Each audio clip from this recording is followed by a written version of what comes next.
चलें जी, बिस्मिल्लाहिर्रहमानिर्रहीम स्टार्ट करें। हम डिस्कस कर रहे थे CAPM।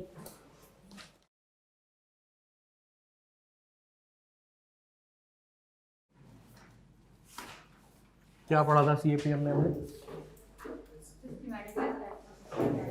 What else? क्या पढ़ा था CAPM में जी? Alternative method to DVM for estimation of KE. What else? There is a word before risk and return as well, right? The required return is a combination of RF plus premium on systematic risk. हमने ये बात पढ़ी। Let's have a quick recap. ये model कहता है return required by an investor from a security A, call it RA. It comprises of two parts. One is that we called RF, which is the return for leaving your liquidity, for giving away your money, plus premium for bearing systematic risk, which is sigma systematic A, right? Sigma A systematic या sigma systematic A, whatever you write. इसके लिए हमने कहा the best to identify what is the right premium for what percentage of risk, the best benchmark is market portfolio. So market portfolio जो market premium offer कर रही है, market portfolio over the market risk, हाँ, for the market risk, उसे हम multiply करते हैं with sigma systematic ए से। ऐसा ही है, ये बेंचमार्क आ गया कितना premium is suitable for what risk. ये बेंचमार्क हमें मार्केट पोर्टफोलियो स्टॉक मार्केट से पता चल गया। This premium is actually RM minus RF, what is over and above the risk free rate the market is offering। ये सारी बात हम कर चुके। Sigma M into sigma systematic A, ऐसा ही है।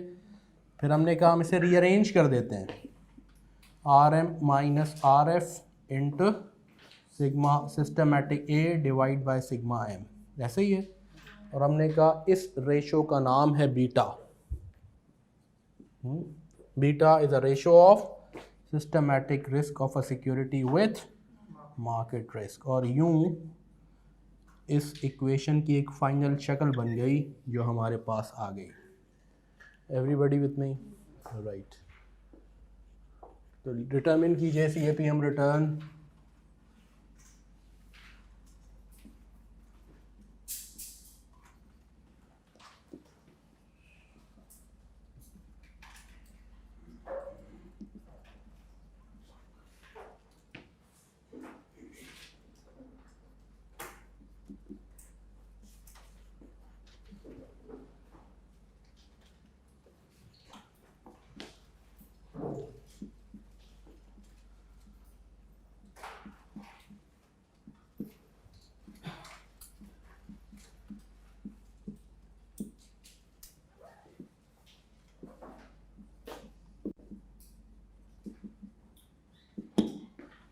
Can you find out the CAPM return of these securities? RA is RF plus RM minus RF into beta A। ये इक्वेशन है हमारे पास। तो for security A, RA would be 8 plus 15 minus 8 into 1.8, क्या figure बन गई? 20.6। For B this is RB, ये सब common, सिर्फ चेंज किया 1.2, क्या फिगर बन गई? 16.4%। C RC 1 is 15%।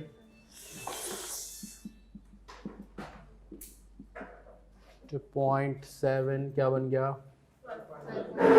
12.9%। पहुंच गया सब यहाँ पे, राइट? और ये बात हमने पढ़ी थी, ये कंट्रोल चेक भी है कि बीटा इज ग्रेटर देन 1, इसका मतलब क्या? इसका मतलब कि RA would also be greater than RM। क्यों? क्योंकि sigma systematic A would be greater than sigma M। जब तो beta numerator must be greater than denominator, जब रिस्क ज़्यादा तो रिटर्न भी ज़्यादा। इसीलिए आप इन दोनों को देखें, चूँकि इनका बीटा ग्रेटर देन 1 है तो इनका आंसर 15 से ज़्यादा आना चाहिए। अगर बीटा इज इक्वल टू 1 तो RA would be equal to RM। The security systematic risk is exactly that of the market, is a mirror image of market, right? और ये आ गई यहाँ। और अगर बीटा is less than 1 तो your RA would be less than the market return, because the systematic risk is less than the market risk, and you will get less than what the market is offering. Everybody with me? Right.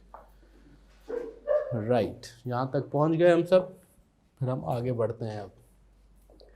अच्छा जी, अब हम आते हैं systematic risk पे, beta पे। मिटा दूँ ना सब, ये सब है, ये पिछली क्लास ही का सिर्फ एक रिकैप था, यहाँ तक हम सब पढ़ चुके थे।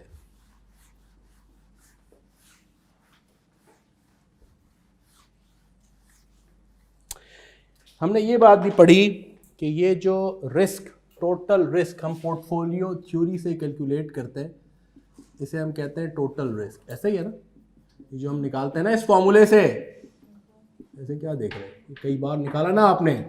जो पोर्टफोलियो थ्योरी में आप किसी भी सिक्योरिटी की स्टैंडर्ड डेविएशन फाइंड आउट करते हैं, हम कहते हैं ये इसका रिस्क है, दैट्स अ टोटल रिस्क।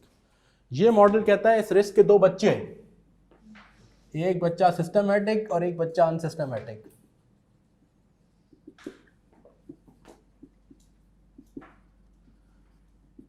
ये वो है component just nothing to do with the market, gets diversified away, है ना, gets diversified away.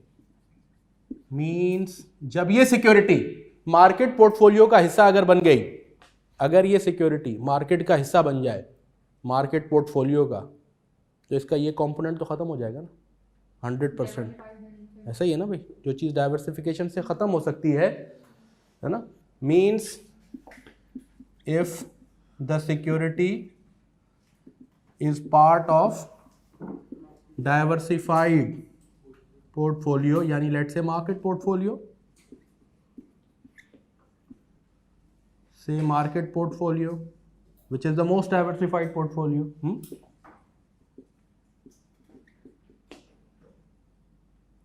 this component will not exist,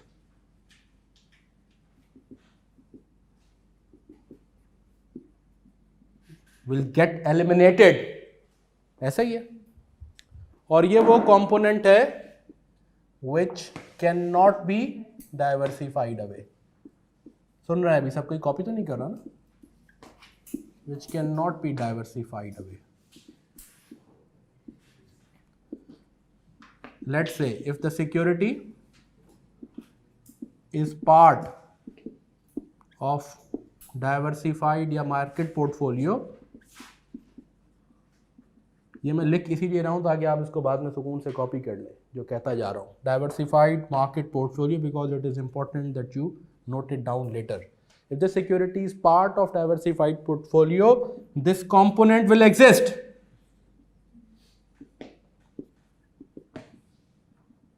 and will effectively be actually part of market risk।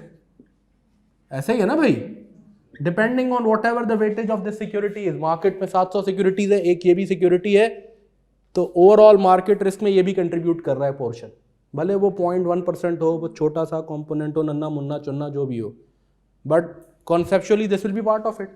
यही कह रहे हैं ना कि it will not be diversified away, means when this security is part of diversified portfolio this will still exist. For example the HR risk of the entity, for example cyber security risk of the entity, for example fire risk of the security, for example fiscal policy risk of that security, है ना, कि भाई अगर government rate बढ़ा दे तो share holder return कम हो जाएगा, आग लग जाए तो तबाह हो जाएगी कंपनी, साइबर सिक्योरिटी रिस्क हो जाए कंपनी का बेड़ा गर्क होगा, ये रिस्क एग्जिस्ट करेगा, है ना. These are all what are called systematic risk. सुन रहे हैं सब मेरी बात. अब लेट्स से हमने टोटल रिस्क निकाला, मैं नंबर सिर्फ एक्सप्लेन करने के लिए, 8% आया है ना. 3% हो गया अनसिस्टमैटिक, लेट्स से 5% ही आ गया सिग्मा सिस्टमैटिक. इसका मतलब ये है कि अगर मैंने, अब सुन रहे हैं सब गौर से बात, अब मैंने लेट्स से मार्केट रिस्क निकाला सिग्मा एम. सिग्मा एम आया लेट्स से मेरा 4%, तो ये इसका हिस्सा होगा, will be part of it. ऐसा ही है ना. इसकी कैलकुलेशन में इसका कंट्रीब्यूशन होगा तो पूरे पोर्टफोलियो का है ना. ऐसा ही है ना भाई. यानी दिस 5% वो अपनी वेटेजेस वगैरह को रिलेशन सबको देख के this will be actually, this will contribute in this. ऐसा ही है. वट एवर द वेटेजेस, उस पर नहीं जाते हम. 0.1% है, 0.05% है, वट एवर इट इज. इसके अंदर कुछ सिक्योरिटी ज़्यादा रिस्क वाली होंगी, कुछ कम वाली होंगी. ये सबका वेटेड एवरेज और सारा वो फॉर्मूले के हिसाब से बना होगा ना. एवरीबडी विथ मी. ये रिस्क क्या है? ये रिस्क ये है कि market return actual expected return से कम या ज़्यादा ना हो. कम ना हो बेसिकली, ज़्यादा का तो रिस्क नहीं होता एक्चुअली, तो यानी फ्लक्चुएट ना करे. यानी मेरा अगर RM है 15%, राइट, तो ये रिस्क क्या है? ये कहीं ऊपर है, इसने इसमें कंट्रीब्यूट किया. ये रिस्क क्या है? सिस्टमैटिक. ये रिस्क ये है कि कहीं RA ऊपर नीचे ना हो जाए, है ना. ये रिस्क इसमें कंट्रीब्यूट कर रहा है, और ये इसलिए कर रहा है कि अगर ये ऊपर नीचे होगा इसकी वजह से, तो ये मार्केट रिटर्न को भी ऊपर नीचे करेगा ना. इसका मतलब ये हुआ ना. कोई अजीब बात कह रहा हूँ जी? ठीक है, मैं ये कह रहा हूँ ये रिस्क इस रिस्क का हिस्सा है. इस रिस्क की वजह से इसके रिटर्न ऊपर नीचे होंगे, जो कि इफेक्टिवली मार्केट रिटर्न को अफेक्ट करेंगे ना. अनसिस्टमैटिक कंपोनेंट की वजह से अगर कुछ हो रहा था वो मार्केट को अफेक्ट नहीं करेगा, क्योंकि वो आपस में एलिमिनेट हो जाएगा कहीं डाइवर्सिफिकेशन की वजह से. लेकिन इस कंपोनेंट की वजह से ये रिस्क क्या है? रिस्क भाई जान तो नहीं लेगी ना सिक्योरिटी. रिस्क क्या है कि मुझे एक्सपेक्टेड रिटर्न जो आ रहा है, एक्चुअल रिटर्न उससे डिफरेंट ना हो, उससे कम ना हो. यही रिस्क है ना. एक सिक्योरिटी से जब आप कहते हैं मुझे रिस्क है, वो रिस्क क्या है कि मैं अपना डिजायर्ड या रिक्वायर्ड रिटर्न हासिल ना कर सकूं. तो ये रिस्क है सिस्टमैटिक. सिस्टमैटिक कंपोनेंट वो रिस्क का कंपोनेंट है जो डाइवर्सिफिकेशन से ख़त्म नहीं होता. यानी जब ये सिक्योरिटी मार्केट पोर्टफोलियो का हिस्सा होगी तो ये रिस्क इसमें कंट्रीब्यूट करेगा. तो इफेक्टिवली जब ये रिस्क इसको अफेक्ट करेगा तो ये रिस्क इसको भी अफेक्ट करेगा. यानी यूं कहिए ये सिस्टमैटिक रिस्क वो कंपोनेंट ऑफ रिस्क है जिसका मार्केट के साथ रिलेशनशिप है. कैन आई से दिस? इसका मार्केट के साथ कोई रिलेशनशिप नहीं है, ख़त्म हो गया. तो इसलिए मैं कहता हूँ systematic component of risk A is that component of total risk which has some relationship with the market, which has a correlation with market. ऐसा ही है ना भाई. जिसका मार्केट के साथ कोई रिलेशनशिप नहीं है, यानी उस कंपोनेंट ऑफ रिस्क को मैं उठाऊं जो मेरी रिलेशनशिप मार्केट के साथ उसकी है, तो वो मेरा सिस्टमैटिक रिस्क है. जिस कंपोनेंट ऑफ रिस्क की मार्केट के साथ कोई रिलेशनशिप ही नहीं, जो मार्केट को अफेक्ट ही नहीं कर रहा, वो इफेक्टिवली अनसिस्टमैटिक है. That's another way of explaining it. Which gets diversified away means which does not exist in the market portfolio and effectively which has no relationship with the market return. वो market return को affect ही नहीं करता. ऐसा ही है. Is everybody with me? And that is called the formula of systematic risk. Systematic risk is that component of total risk which has a relationship with market which exists even in the market portfolio. Is that right? तो अगर ये बात जी, sigma is total risk. ये total risk का वो component है systematic risk जिसका market के साथ रिलेशनशिप है. Is a multiplier of this. इसके अंदर है, लेकिन जब ये मल्टीप्लाई होकर निकलेगा तो अब इसमें सिर्फ वो कंपोनेंट ही रह गया जो कि ऐसा ही है ना. ये 1 से ज़्यादा तो हो ही नहीं सकता ना, उससे कम ही होगा ना. Everybody with me? तो ये वो subset of the total risk आ गया which has a relationship with the market. And that's the reason the beta A formula which is generally given in the books, वो बजाय ये सारी बात करने के वो ये बात लिख देते हैं sigma A correlationship M with this. It is effectively the systematic risk which they are trying to explain. Everybody with me? क्योंकि systematic risk is a subset of the total risk which has a relationship with the market which exists in the market portfolio. Everybody with me? इसीलिए beta का formula ये लिखा जाता है, जबकि पहले शायद ये लिखना चाहिए फिर एक्सप्लेन करके ये लिखना चाहिए. Is that okay? जी.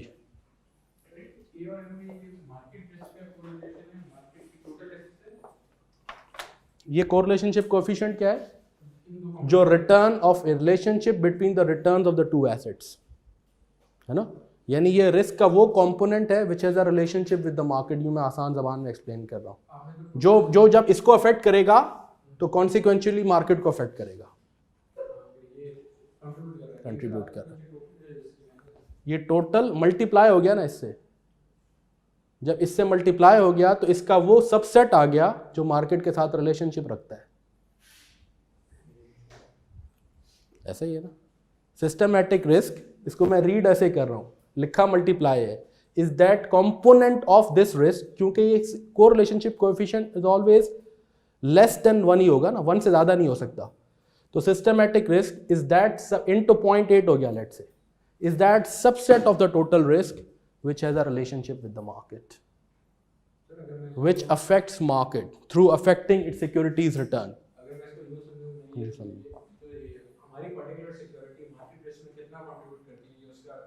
आप बात की तह तक पहुंच गए. यस, आपकी सिक्योरिटी मार्केट का वो हिस्सा जो कि मार्केट को कितना अफेक्ट कर रहा है. Absolutely right.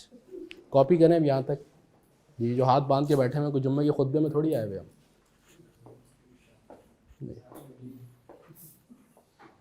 चलें जी.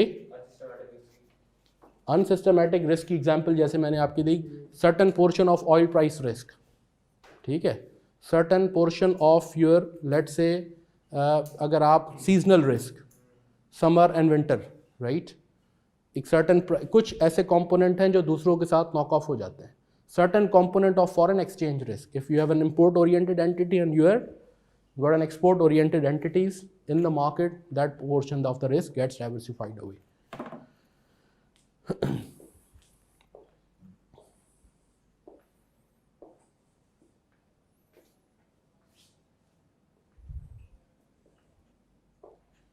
अब जैसे पेंडेमिक है, ये जनरली एक सिस्टमैटिक रिस्क हो गया ना. It has affected everyone, right. कोई ऐसी सिचुएशन आ जाए, पॉलिटिकल रिस्क हो जाए, फिस्कल रिस्क है, ये सिस्टमैटिक रिस्क है. ये डाइवर्सिफिकेशन से ख़त्म नहीं होते.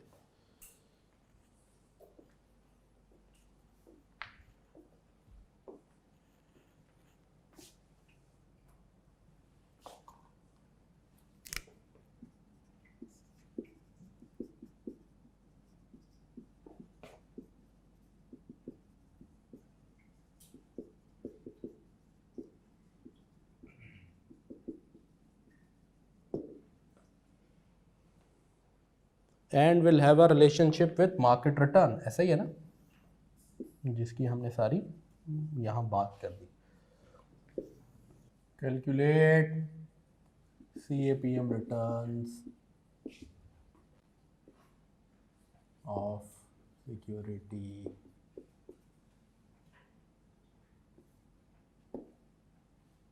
Of the two securities. CAPM based minimum return क्या लें, रिक्वायर्ड रिटर्न क्या लें of the two securities. Can you do this? RF given है, RM गिवन है. फॉर्मूले के हिसाब से निकालना क्या है? बीटा. दोनों सिक्योरिटीज़ का क्या निकालें हम? बीटा निकालें. बीटा आ जाएगा तो फिर CAPM रिटर्न आ जाएगा. और बीटा का फॉर्मूला गिवन है आपके पास, तो क्या परेशानी है?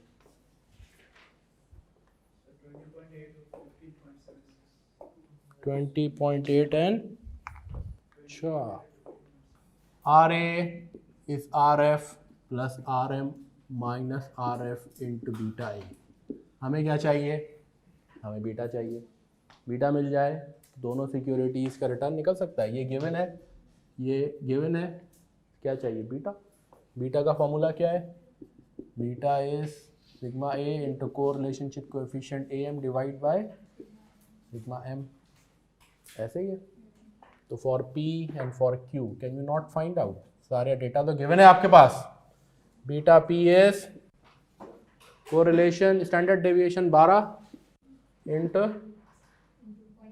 0.75 divided by 0.1 standard deviation of market sigma M. ऐसे ही है ना भाई?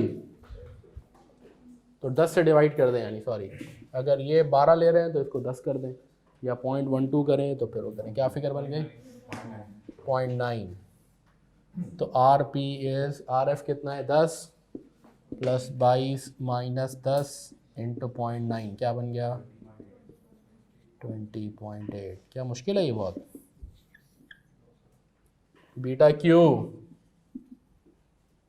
इज 8 इंटू 0.6 डिवाइड बाई 10 क्या बन गई figure? 0.48। R Q is 10 plus 22 minus 10 into 0.48 क्या आ गया? 15.76%। पहुंच गया सब? 1 मिनट में हो जाना चाहिए था ये, है ना जी। और आगे बढ़ते हैं, बीटा की और शक्लें देखते हैं। आइए, बीटा गिरगिट है, बीटा अपनी शक्लें बदलता है। अब आइए हम यहाँ से चले बीटा के फॉर्मूले पे। Beta is sigma systematic A divide by sigma M. ऐसे ही है। फिर हमने कहा चूंकि sigma systematic A is equal to sigma A into correlationship coefficient, तो बीटा की एक और शक्ल आ गई। इस यूँ लिख देता हूँ, correlationship coefficient into sigma A divide by sigma M. ऐसे ही है, राइट। अब अगर मैं इस इक्वेशन को, सब देख रहे हैं यहाँ, इसे मैं मल्टीप्लाई और डिवाइड कर दूं विथ सिग्मा एम, कोई इतराज है आपको? कर सकते हैं ना भाई? अब ये क्या बन गया? हमने एक फॉर्मूला पढ़ा था, कोवेरिएंस। कोवेरिएंस ए बी क्या होता है? Correlationship coefficient A B sigma A sigma B. ऐसा ही है। तो जब ये लिखा हुआ है sigma A M into sigma A into sigma M, तो ये क्या बन गया? बन गया कोवेरिएंस ए विथ मार्केट बन गया। हाँ, तो हम इस फॉर्मूले को यूँ लिख सकते हैं, कोवेरिएंस ए एम, और नीचे क्या बन जाएगा? Sigma M square variance of market. तो ये बीटा की एक तीसरी शक्ल बन गई। Depending on what information is given, beta will change its शक्ल to adopt to the environment. ऐसा ही है ना? अगर कोवेरिएंस गिवन है तो हम ये फॉर्मूला यूज़ कर लेंगे, कोरिलेशनशिप कोएफिशिएंट गिवन है तो ये फॉर्मूला यूज़ कर लेंगे। Is that okay? Right, copy करें, आगे बढ़ते हैं। सो आसान, सो आसान, सो आसान।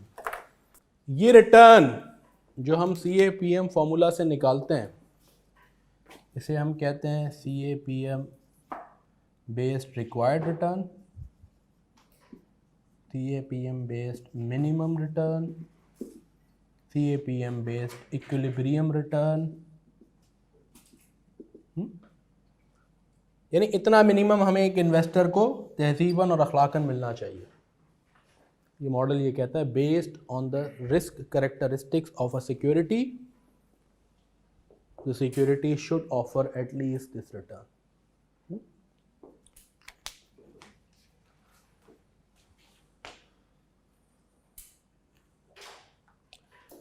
लिखें एक और एग्जाम्पल।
सेकेंड पार्ट तो हम बाद में करेंगे, पहला पार्ट तो आप कर ही सकते हैं, कैलकुलेट CAPM रिटर्न। हाँ जी, क्या हम ये फॉर्मूला यूज़ कर सकते हैं? नहीं कर सकते ना, क्योंकि ना ये गिवन है, ना ये गिवन है, ये गिवन है, लेकिन ये यूज़ कर सकते हैं क्योंकि क्या गिवन है? कोवेरिएंस गिवन है, ऐसा ही है। तो हम कहेंगे अच्छा, अब सुन रहे हैं सब, CAPM रिटर्न निकालने के लिए, RT करने के लिए हमें चाहिए RF plus RM minus RF into beta T. ये है, ये नहीं है, तो उसके लिए हमने कहा क्यों ना हम बीटा टी निकालें by covariance of TM divide by sigma M square is 37 divided by 6 square यानी 36, क्या बन गया? 1.02। इसे उठाया हमने और यहाँ प्लग कर दिया और हमने कहा अच्छा RF है हमारे पास 8, RM है 13 माइनस 8 इंटू 1.02, क्या बन गया बीटा टी? 13.14 या 15%, दैट्स फाइन। 13.1 कर देता हूँ बस मैं, ताकि झगड़ा ख़त्म हो जाए। ये हो गया जी। अब CAPM मॉडल क्या कहता है? This is the minimum return an investor should require, है ना? इन्वेस्टर का minimum based on the systematic risk characteristics of the security, the security should offer this return. अब ये सिक्योरिटी एक्चुअली क्या ऑफर कर रही है वो हमें ऊपर बताया गया। एक इक्विटी सिक्योरिटी से एक इन्वेस्टर को जो रिटर्न मिलता है वो दो तरीक़ों से मिल सकता है ना, या in the form of dividend या in the form of price increase यानी कैपिटल गेन। यूँ कहिए, मैं एक एग्जांपल बनाता हूँ, उससे शायद आपको बात समझ में आ जाए।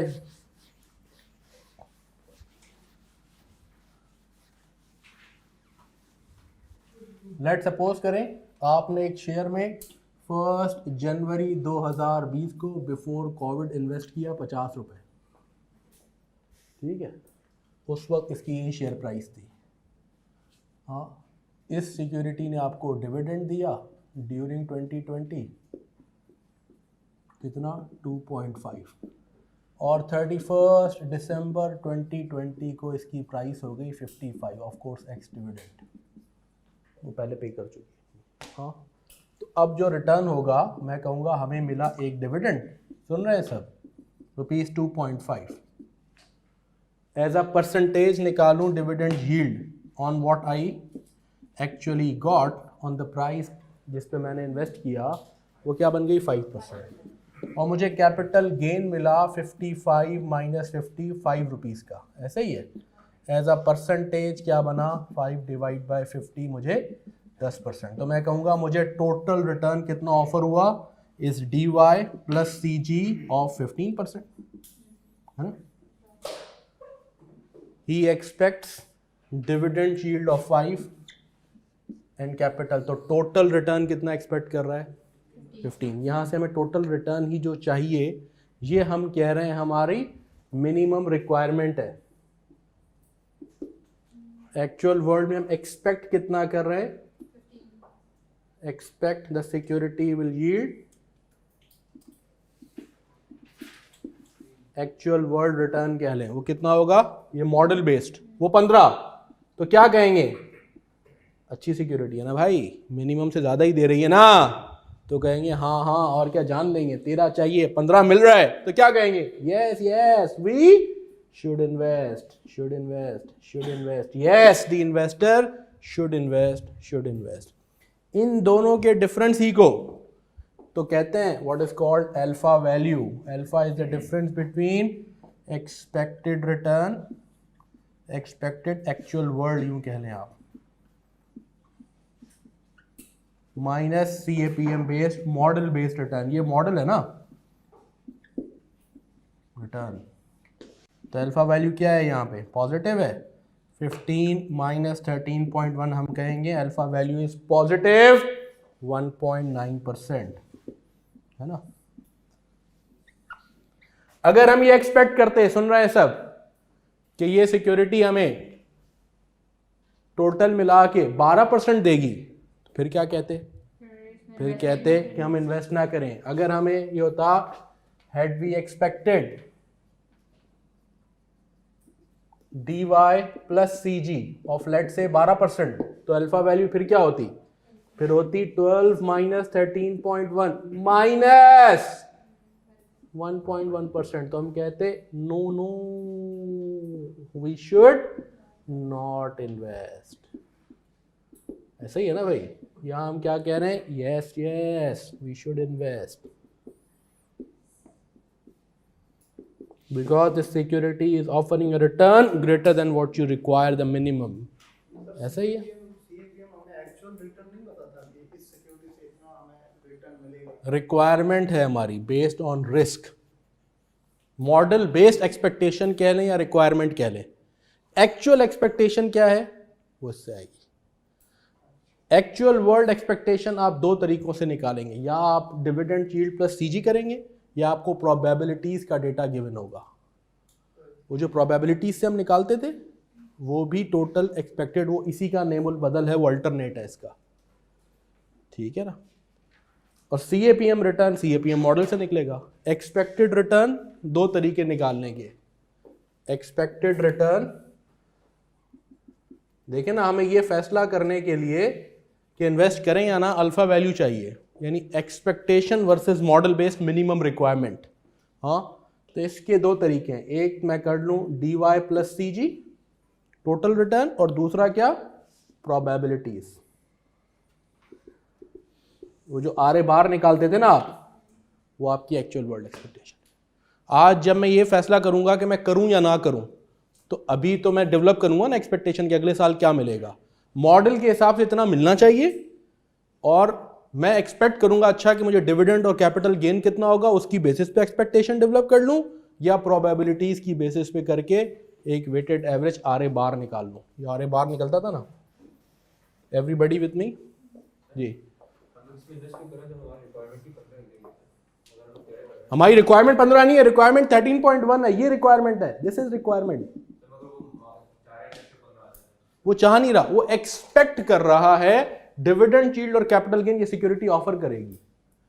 हाँ, उसकी रिक्वायरमेंट तो ये है, दिस इज मिनिमम रिक्वायरमेंट, है ना. If you are expecting greater than the model then you should invest ना. ये call CAPM return as your minimum required return. CAPM investment decisions. और देखें एक बात, हमने इस मॉडल के यहाँ तक पहुँच गए सर, कुछ रह भी गया तो अभी रुक जाइए. हमने इस मॉडल के शुरुआत में जो इसकी कुछ 4-5 बुलेट्स लिखे थे कि मॉडल क्या करता है, कहाँ हेल्प करता है, उसमें एक बात लिखी थी कि this model helps us in stand alone independent decision making. देखिए यहाँ हमने सिक्योरिटी T के लिए independent of any other security के security A, B, P, Q क्या ऑफर कर रही, हमने फैसला कर लिया कि हाँ ये security is worth investing in, it is viable to invest in this stand alone basis पे सिर्फ T को देखते हुए, without any comparison with anyone. This is called independent decision making. हम पोर्टफोलियो में क्या कर रहे थे, कंपैरिजन के T इज एफिशिएंट और इनएफिशिएंट एज रेस्पेक्ट टू, है ना. यहाँ हम कह रहे हैं कि इसके अपने रिस्क प्रोफाइल की बेसिस पे इसको इतना रिटर्न ऑफर करना चाहिए मिनिमम, आपको इतना एक्सपेक्ट करना चाहिए मिनिमम, आपको मिल ये रहा है एक्चुअल वर्ल्ड एक्सपेक्टेशन ये, तो it is good. This is offering a return greater than what it should offer based on the systematic risk characteristics. Risk की बेसिस पे इतना मिनिमम आपको मिलना चाहिए, ऐसे ऑफर करना चाहिए, एक्चुअली ये इतना ऑफर कर रही है तो it's worth investing without referring to any other security. That's called independent या स्टैंड अलोन डिसीजन मेकिंग, कि एक सिक्योरिटी एट अ टाइम को हम इवेल्युएट करेंगे without looking at any other security. Is that okay, right. अच्छा, अब ये CAPM investment decision कैसा होगा, ये होगा through alpha value. If alpha is positive तो इसका मतलब क्या है, your expected return, sign of alpha will tell us is greater than CAPM return. ये लिख देता हूँ, your expected return is greater than CAPM return, right. तो हम क्या कहेंगे, yes we should invest.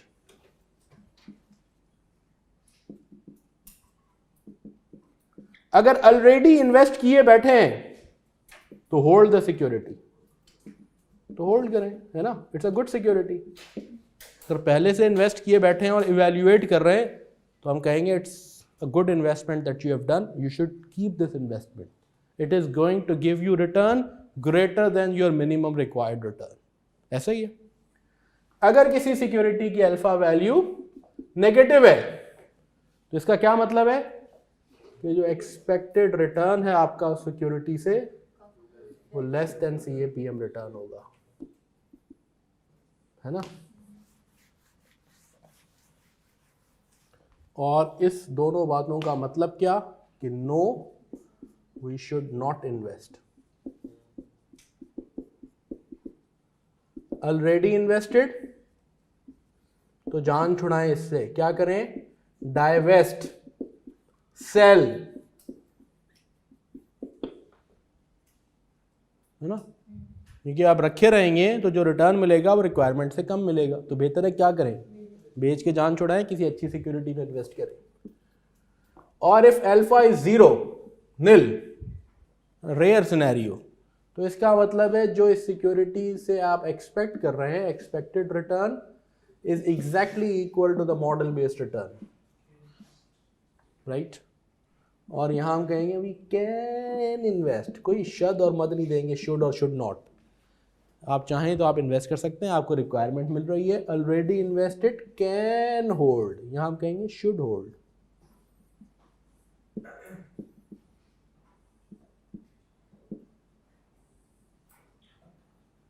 Can hold, can का वर्ड यूज करेंगे. Is that okay. ये CAPM इन्वेस्टमेंट डिसीजन ट्री है, इसकी 3 शाखें हैं, किसी भी शाख से लटक सकते हैं. और ये जो एक्सपेक्टेड रिटर्न जिसकी हमने बात की, इसे फाइंड आउट करने के मॉडल को, तो CAPM रिटर्न तो मॉडल से निकलेगा, जो मॉडल आपने पढ़ा हुआ है, और एक्सपेक्टेड रिटर्न, दो पॉसिबल तरीके हैं इसके, या तो आपको डिविडेंड यील्ड के नेक्स्ट ईयर की डिविडेंड यील्ड और कैपिटल गेन क्या एक्सपेक्टेड है वो डेटा गिवन होगा, या प्रोबेबिलिटीज का डेटा गिवन होगा। तो CAPM रिटर्न तो हम निकालेंगे थ्रू दिस फॉर्मूला,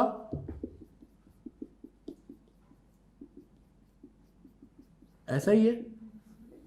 और एक्सपेक्टेड रिटर्न जो है इसे फाइंड आउट करने के दो तरीके,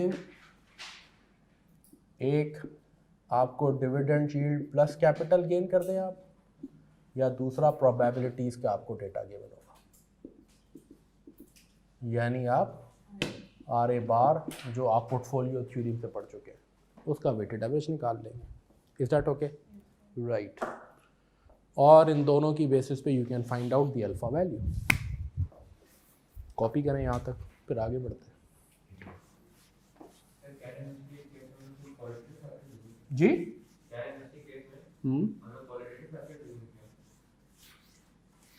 क्वालिटेटिव फैक्टर तो मेरे दोस्त ये MSA में हम पढ़ेंगे, तो शायद आप इस सिक्योरिटी में भी इन्वेस्ट कर लें if there is an strategic intent, और शायद आप इसमें भी इन्वेस्ट ना करें। मतलब मैं अगर आपसे कहूँ कि देखें जोड़िया बाज़ार में ना जो कबाड़िए का कारोबार है ना उस पर 200% रिटर्न है, आप कहेंगे सर 300% भी हो, I am not gonna invest, it's not my cup of T, CST थोड़ी कर रहा मैं, है ना। अगर मैं आपसे कहूँ कि नहीं जी अभी फाटा में बड़ी ज़बरदस्त इंडस्ट्रियल जोन बन रही है और सारे टैक्स एग्जेम्प्ट हैं और जाके फैक्ट्री लगाएं और आपको 200% रिटर्न मिलेगा, मैनी इन्वेस्टर्स है ना would even do not like और may not like to go there, है ना, कि भाई रिस्क फैक्टर ज़्यादा है।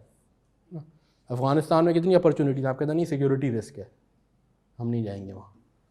तो बात ये it's not just a matter of return, या आप कहेंगे कि यार मुझे इस प्रोडक्ट में जाना ही नहीं है, it's not my cup of T, है ना, या मुझे इस जोग्राफिकल जुरिस्डिक्शन में जाना ही नहीं है, तो it may be a very very profitable investment but you strategically may not जो है ना consider it fit for your overall investment portfolio. और ऐसा भी हो सकता है कि एक सिक्योरिटी नेगेटिव दे रही हो लेकिन आप कहें कि नहीं ये इसमें अभी मैं इसमें लॉस करूंगा, लेकिन मैं ओवरऑल पोर्टफोलियो बिजनेस डायनामिक्स को देखूं तो मैं अपने कॉम्पिटिटर को इसके थ्रू ड्राइव आउट करूंगा और मैं फिर भी इन्वेस्ट करूंगा, भले वो नेगेटिव NPV हो नेगेटिव अल्फा हो। That's where the strategy comes in, and at times strategy है ना overrides financial considerations in the short run और for some investments.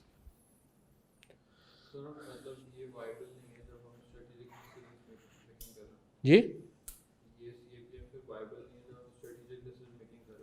Not always ये कह रहे हैं, ज़रूरी सारे ही तो फैसले ऐसे नहीं होते ना, generally this is fine. Strategic decision में भी आप ये कंसिडरेशन लेंगे ना, लेकिन आपके पास एक सॉलिड रीज़न होना चाहिए for over riding this. You can over ride, ये तो काम करके पहले देखेंगे और कोशिश करेंगे इसके हिसाब से चलें, but there may be time and you would not like to follow it, ये कह रहे हैं स्ट्रैटेजी में ओवर राइडेड, है ना।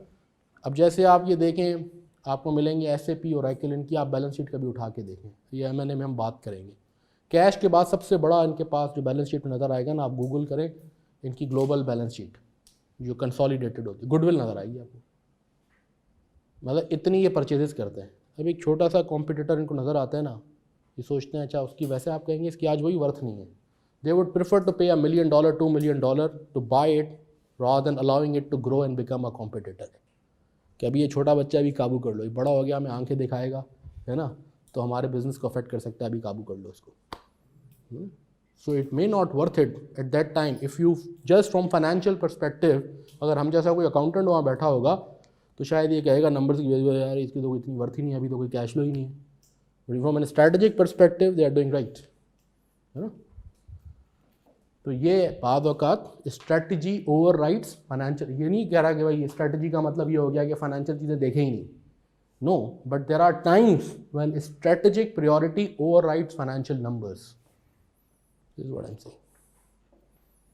इसका मतलब ये नहीं है हाय हाय अब हम क्या क्यों निकालें, बस तबाह हो गई ये सब, है ना, कोई ज़रूरत नहीं है इस ट्री की, है ना, इसको जड़ से उखाड़ के फेंक दें।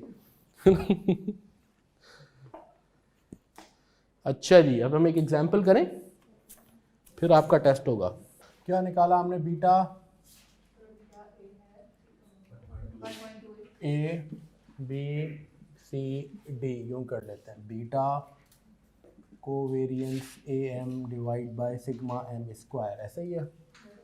32 डिवाइड बाय 5 का स्क्वायर 25, क्या बन गया, डिवाइड बाय 5 का स्क्वायर जी 1.28 0.76, 24 divide by 25 43 divide by 25 1.72। CAPM return निकाल सकते हैं। CAPM return would be what, RF कितना है 6 प्लस 14.5 माइनस 6 इंटू 1.28, ऐसा ही है 16.88, 16.9 कर देते हैं, 0.76, क्या फिगर बन गई 12.5, देन 0.96, क्या बन गई 14.2%, then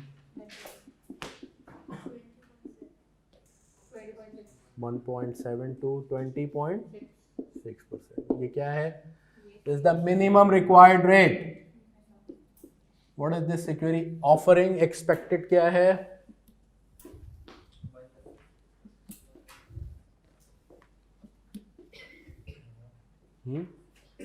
what is the expected return,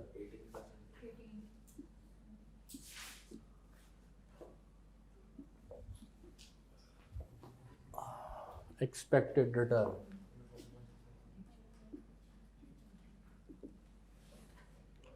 percentage term में है ना,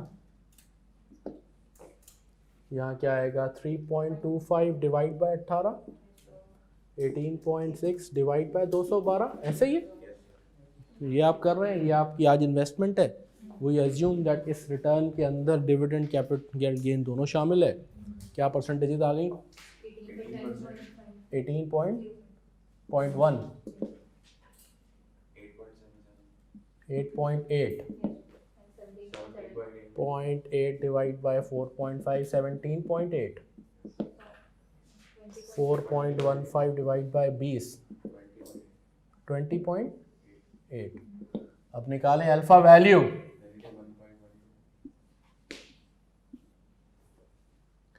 यहाँ आ जाएगी अल्फा आपके पास, alpha is this minus this is equal to what, 18 minus 16 positive 1.2 हाँ positive 1.2 negative क्या 3.7% negative, हाँ positive 3.6 और यहाँ भी पॉजिटिव 0.2%, ऐसे ही है। तो हम इनके लिए कहेंगे yes we should invest, should invest, should invest, और इसके लिए कहेंगे no we should not invest, ऐसे ही है जी। क्योंकि इसकी अल्फा वैल्यू क्या आ गई है negative, it is offering a return less than what it should based on the systematic risk characteristics.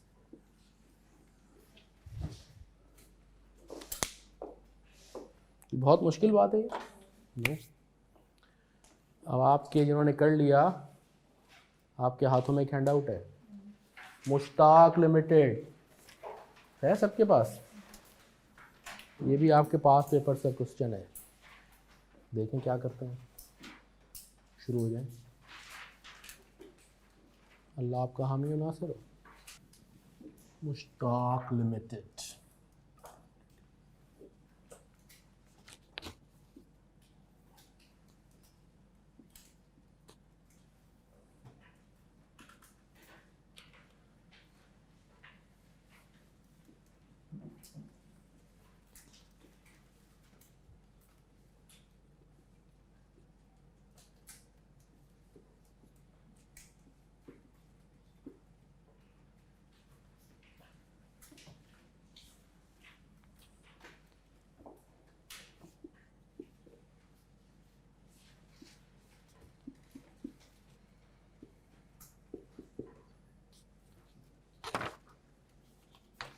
क्या आ गया R1 बार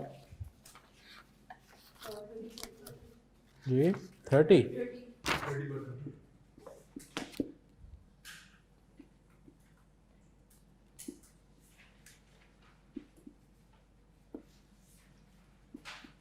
क्या आ गया R2 बार 29.5%।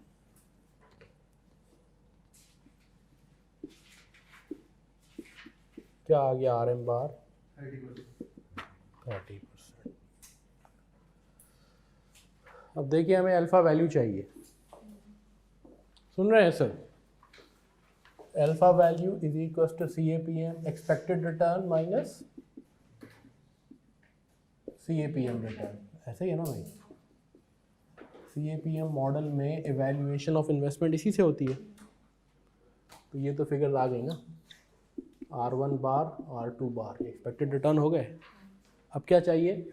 CAPM return. तो हमने कहा RA is equal to RF plus RM minus RF into beta A, तो ये RM भी आ गया, RF गिवन है, अब चाहिए बीटा। अगर हम बीटा निकाल लें मामला हल। तो हमने कहा अच्छा बीटा का एक फॉर्मूला ये है, correlationship coefficient into sigma A into sigma M, और एक फॉर्मूला बीटा का ये है covariance AM divide by sigma M square. अच्छा हमने कहा हम ये निकाल सकते हैं, ये निकाल सकते हैं, ये निकालना तो पढ़ा ही नहीं हमने, तो मैंने फार्मूला हमने पढ़ा ही नहीं, ये निकाल सकते हैं यस। और ये जब हमने कहा था कोरिलेशन या कोवेरियंस ना हो दोनों, तो कोवेरियंस फाइंड आउट हो सकता है कैसे? Covariance AB is RA minus RA बार, याद है हमें? Sigma P RA minus RA बार RB माइनस RB बार, ऐसे ही है। तो कोवेरियंस AM क्या होगा? Sigma P RA minus RA बार RM माइनस RM बार, ऐसे ही है ना? हमें इंडिविजुअल सिक्योरिटीज़ की स्टैंडर्ड डेविएशन नहीं चाहिए। Sigma A sigma B sigma 1 sigma 2 निकालने की ज़रूरत नहीं है, ये लोग शुरू हो गए है ना, ये कुछ ना कुछ तो निकाल ही लेना, हमें इसकी ज़रूरत नहीं है एब्सोल्युटली। अगर आप पिछले क्वेश्चन में भी देखें, एक रिडंडेंट फिगर थी स्टैंडर्ड डेविएशन की, ऐसा ना, उसकी यूटिलिटी नहीं थी।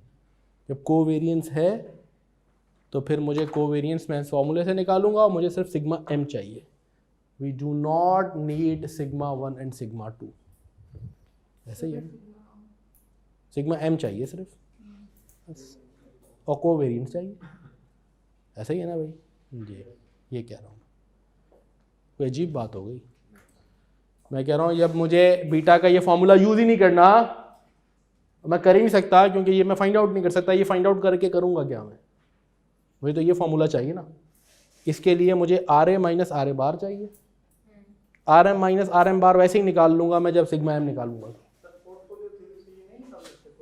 जी निकाल सकते हैं ये भी, इसका लेकिन इसका फॉर्मूला इससे बहुत ज़्यादा भयानक है। हाँ ठीक है ना, एन सिग्मा लंबा फॉर्मूला है, उस चक्कर में पढ़ते ही नहीं है, क्योंकि उसके लिए जो डेटा चाहिए वो इसमें वैसे ही मौजूद है। तो हम कोवेरियंस निकालें, खत्म हो गई बात।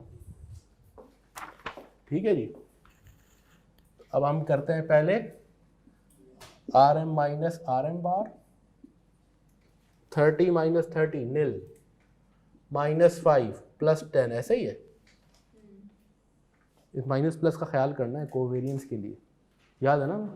वंस अपॉन अ टाइम ये सारी बातें की थी हमने।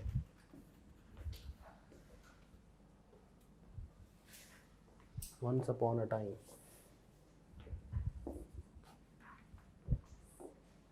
कोई बहुत पुरानी बातें नहीं है वो,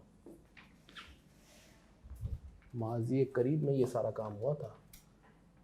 RM minus RM bar square 25 100, अब P से मल्टीप्लाई कर दें, P RM minus RM bar square, ऐसे ही है ना? इस नील 25 इंटू 12.5 25 37.5, क्या है ये? सिग्मा M स्क्वायर, यही तो चाहिए हमें, अंडर रूट करने की जरूरत भी नहीं है।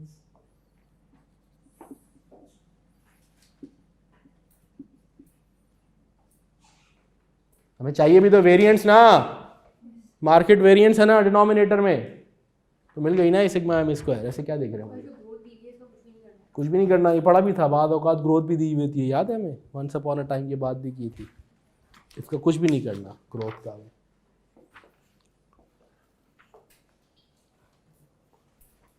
तो जैसे जनरल इकोनॉमिक ग्रोथ की बेसिस पे प्रोबेबिलिटी जिसकी ये है, तो हमारे रिटर्न ये है, तो हमें तो इससे ही कंसर्न है, प्रोबेबिलिटी से और अपने रिटर्न से। अब निकाल सकते हैं कोवेरिएंस, अब निकाल सकते हैं बीटा, तो शुरू हो जाए ना भाई, किसका इंतजार कर रहे हैं, मुझसे डिस्कस करें, मुझे खिदमत का मौका दे। हो गया, अच्छा ठीक, मैं तो पैदा ही आपकी खिदमत के लिए हुआ हूँ, मुझसे डिस्कस करें।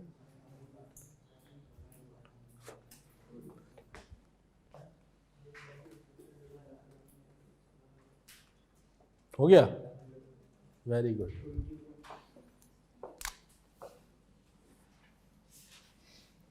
अब हम करते हैं R1 माइनस R1 बार -10 नील 10। अब हमारे पास तीनों फिगर्स आ गई, P भी है, R1 माइनस R1 बार भी है, RM माइनस RM बार भी है। तो हम इसे उठाएंगे, हम इसे उठाएंगे, हम इसे उठाएंगे और कह देंगे नील, क्योंकि एक भी ज़ीरो आ जाए तो सब 0 0 हो जाता है मल्टीप्लिकेशन में। ये हमारी जनरल नॉलेज। नील क्या बच गया, 0.25 इंटू 10 इंटू 10, तो क्या बन गया 25। ये क्या है, यही तो है कोवेरिएंस 1m, इसी को तो कहेंगे sigma P, R1 minus R1 बार, RM माइनस RM बार। ऐसे ही है ना भाई, इसी के थ्रू तो निकाल रहे हैं हम कोवेरिएंस। ख़त्म हो गया ये।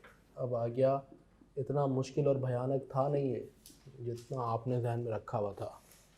22 माइनस 29.5 माइनस 7.5 जी, माइनस 1.5 प्लस 10.5। अब करें P, R2 माइनस R2 बार, RM माइनस RM बार, और ये काम करते हैं बार बार। आइए इसे उठाते हैं और अब इसे उठाते हैं और इसे उठाते हैं साथ में, इसे उठाते हैं, इसे उठाते हैं, नॉट दिस वन।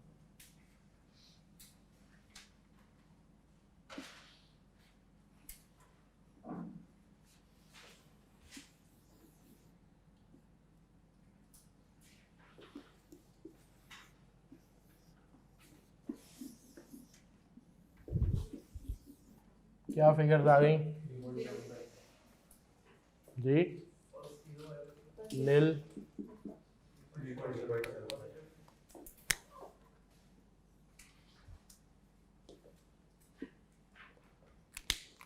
फिर पॉजिटिव 3.75, फिर 26.25, क्या बन गया ये 30। ये है covariance 2m, sigma P R2 minus R2 बार, RM माइनस RM बार। ऐसे ही है। अब हम निकाल सकते हैं कोवेरिएंस और उसकी बेसिस पे बीटा, कोवेरिएंस की बेसिस पे बीटा और बीटा की बेसिस पे CAPM रिटर्न और उसकी बेसिस पे अल्फा। अब आ जाए प्रोजेक्ट 1। इसका beta 1 should be covariance 1m divide by sigma m square is equals to what, 37.5 divided by 25, sorry, divided by 37.5, ऐसे ही है 0.67। इसकी बेसिस पे हमारा R1 निकालते हैं, R1 would be,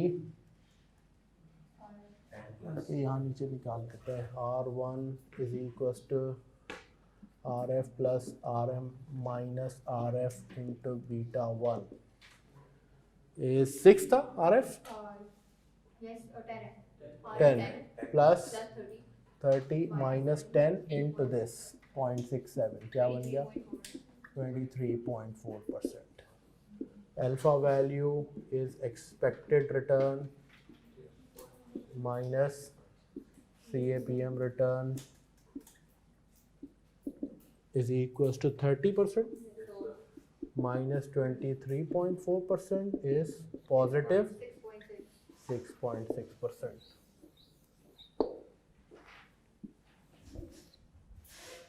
Project 2, beta 2 covariance 2m sigma m square is 30 divided by 37.5.8. R2 is equals to 6 plus 10 plus 30 minus 10 into 0.8 क्या बन गया ये 26%. Alpha value is 29.5 minus 26 is positive 3.5. तो दोनों की अल्फा वैल्यू पॉजिटिव है, दोनों के लिए हम कहेंगे क्या it they are viable for investment. Both the projects are offering a return greater than they should based on their systematic risk characteristics, so it's worth investing in both. Both are financially viable evaluation की basis पे. अब यहाँ पे करते हैं हम break 10-15 minute का, फिर जल्दी वापस आते हैं, यहीं से बात फिर आगे बढ़ाते हैं. आपको महसूस हो रहा होगा ये बात बेसिक इन्वेस्टमेंट अप्रेजल में भी मैं ये कहता था जब आप पढ़ रहे थे, स्पेशली क्या कैपिटल राशनिंग, और यहाँ भी देखें आप, it's more a test of arithmetic than a test of financial management in some cases, right? So it's all about how good you are at basic arithmetic and how fast you can do the calculations.